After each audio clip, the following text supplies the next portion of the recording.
Good evening, everyone. So, let us start with today's thought. Try to be a rainbow in someone's cloud. Sounds romantic, but no problem. Let's start with national news.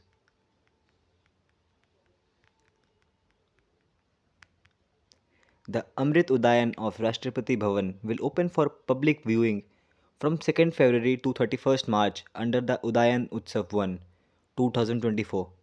People can visit the Udayan 6 days a week except on Mondays.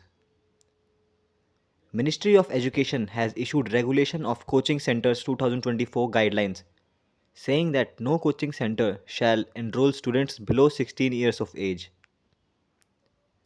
Union Minister of State for Jal Shakti Rajiv Chandrasekhar reviewed the Jal Jeevan Mission in Agartala on Friday. The Advertising Standards Council of India, that is ASCI, has introduced guidelines to prevent misleading environmental claims known as greenwashing frequently seen across sectors. Effective 15 Feb 2024. These mandate that green claims in ads are reliable, verifiable, and transparent. ISRO plans to carry out the first tests of the proposed Bharatiya space station next year, and talks are on with the industry to manufacture, test, and launch its first module by 2028. The space agency's chief S. Somnath said. PM Modi inaugurated the new state of the art Boeing India Engineering and Technology Center and launched the Boeing Sukanya program in Bengaluru on Friday. Ministry of Tourism will organize the 9-day annual event Bharat Parv at the lawns and Gyanpath in front of Red Fort, Delhi, as part of the Republic Day celebrations. Union Minister Ajay Kumar Mishra inaugurates Regional Official Language Conference of South and Southwestern Region in Bengaluru. Preparations for the Pran Pratishtha ceremony of Ram Lala Virajman in Ayodhya are in final stage. Chief Minister Yogi Adityanath reviewed the preparations on Friday in Ayodhya. The 9-day long Mumbai Festival 2024 is all set to open on Saturday. The grand opening ceremony, being organized in the association with Kala Ghoda Art Festival, will be held at Mumbai's Cross Maidan. The National Voters' Day will be celebrated in Haryana on January 25. Competitions such as debates, discussions, and essay writing will be organized in all schools and other educational institutions under the theme Nothing Like Voting, I Vote for Sure. Maharashtra Minister Deepak Kesarkar undertakes Swachh Mandir campaign at Shirdi Sai Temple. Assam government introduced Mukhyamantri Mahila Udyamita Abhiyan, that is MMUA, to empower rural women entrepreneurs through a financial assistance scheme.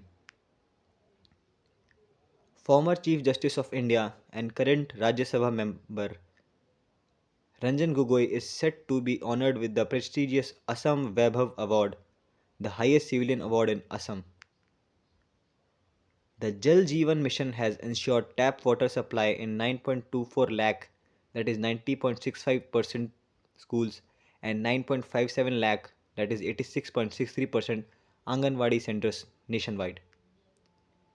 Chief Minister Mamta Banerjee inaugurated the 47th International Kolkata Book Fair on 18th January. Tourism Ministry to organize annual event Bharat Parv from 23rd to 31st January.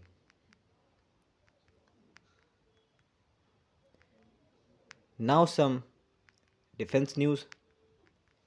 The Defense Research and Development Organization, that is DRDO, is developing a new mission suite for 6 additional early airborne warning and control systems, that is AWACS, that would have enhanced operational capabilities than the one presently being utilized by the Indian Air Force.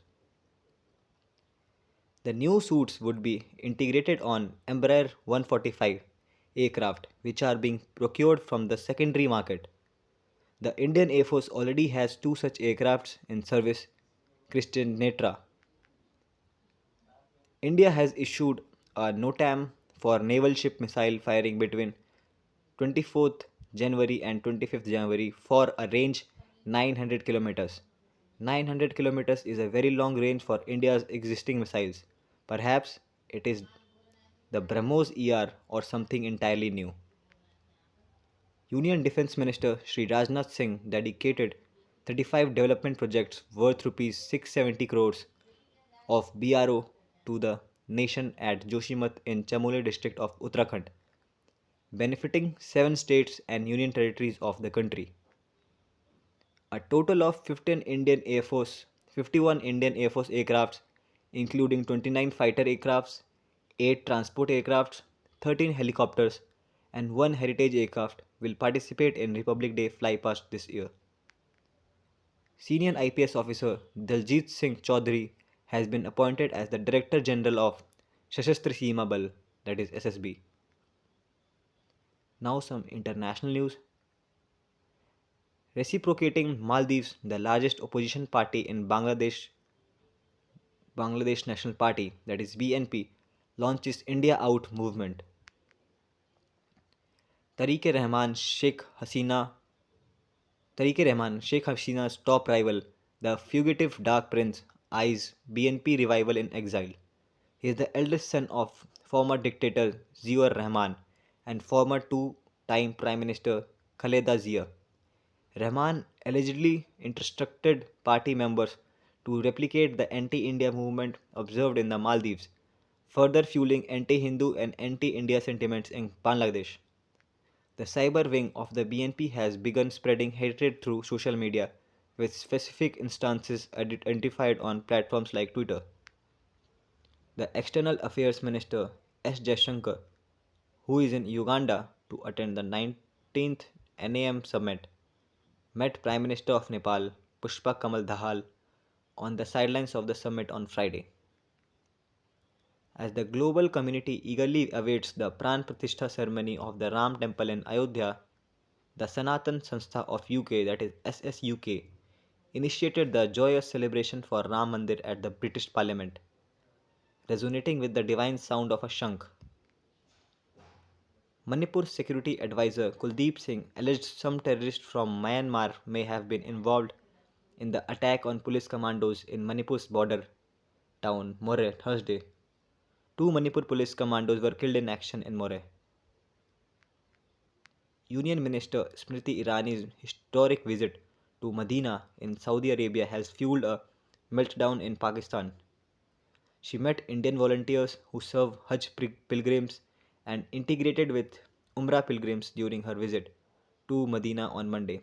While her visit was widely noted and shared, the move has drawn severe flack in Pakistan. India announced a new alliance for global good, gender equity and equality at the World Economic Forum annual meeting in Davos, Switzerland on Thursday. Now I would let you go through world news. North Korea has reportedly tested a nuclear capable underwater attack drone on Friday. According to state media, the testing was done in response to joint naval exercises conducted by South Korea, the United States, and Japan. United Nations Secretary General Antonio Guterres said that he is deeply concerned about the exchange of military strikes between Iran and Pakistan. He called on both nations to exercise maximum restraint to avoid a further escalation of tensions. The United Nations Development Programme, that is UNDP, and the European Union have allocated grants totaling over 420,000 US dollars to support initiatives aimed at combating deforestation, improving food and nutrition security, and adapting to the impacts of climate change. These grants are set to benefit community across 6 districts in Anga Province, Papua New Guinea. Japan's Moon Sniper craft made a successful soft landing on the lunar surface on Friday, January 19.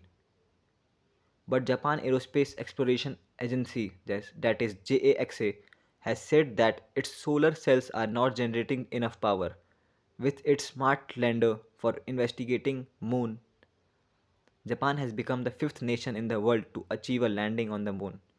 Before this, only the United States, Russia, China, and India have been able to achieve this feat. The Smart Lander for Investigating Moon, that is SLIM, developed by the Japan Aerospace Exploration Agency. The Red Sea has been the center of military escalation in the last few weeks, with fears of the Israel Hamas war spreading to neighboring nations. Yemen's Iran backed Houthi rebels have targeted commercial vessels in the Red Sea using missiles, drones, and helicopters. They claim that the ships they are targeting are linked to Israel, but the major impact of this ongoing crisis has been on global trade as vessels are now avoiding this crucial route. North Atlantic Treaty Organization, that is NATO, will launch its biggest military exercise in decades from next week. According to NATO, the exercises, dubbed Steadfast Defender 24, will show that the intergovernmental military alliance can conduct and sustain complex multi domain operations over several months across thousands of kilometers from the high north to Central and Eastern Europe. Now, some sports news. India Open 2024, the second tournament of the 2024 badminton season, offers qualifying ranking points to shuttlers for the Paris 2024 Olympics. The qualification window for badminton started on May 1st last year and will end on April 28 this year. Prime Minister Narendra Modi inaugurated the 6th Khelo India Youth Games at Jawaharlal Nehru Stadium in Chennai on Friday. PM Modi also laid the foundation stone for broadcasting sector projects worth approximately Rs 250 crores. The logo of DD Tamil was also launched during the event. India women's hockey team missing out Paris Olympics.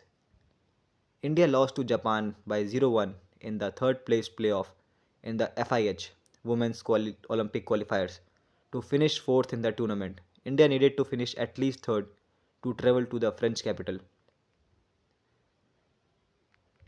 Indian table tennis player Srija Akula won her maiden international title after securing top podium in the women's single event at the WTT feeder Corpus Christi 2024 in Texas, USA on Thursday.